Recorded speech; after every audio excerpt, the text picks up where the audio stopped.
bancaire et j'ai vu que j'étais dans le rouge. Sauf que pas normal, normalement. Et du coup, j'ai regardé sur mon compte bancaire et j'ai vu le fameux Solfex qui m'avait du coup pris 49,85 €. Comme elle, des centaines de personnes dans toute la France ont été prélevées le même jour de 49,85 € par la même société, Solfex France. Point commun de toutes ces victimes, elles sont intérimaires au sein du groupe Adecco.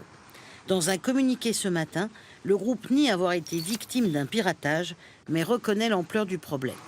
À ce jour, aucun lien n'a été établi entre ces prélèvements frauduleux effectués par une société tierce et les missions de nos intérimaires.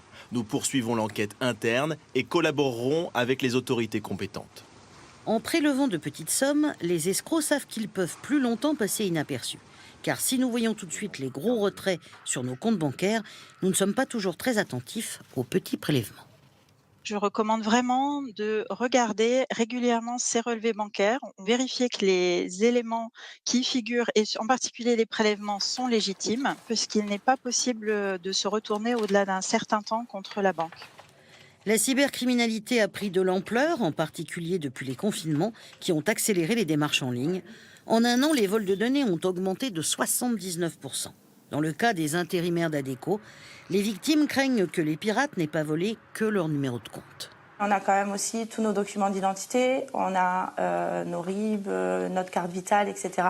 En plus des prélèvements, on s'inquiète un peu de la suite sur nos documents personnels.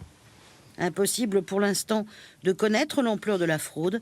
Le groupe Adecco compte plus de 138 000 intérimaires.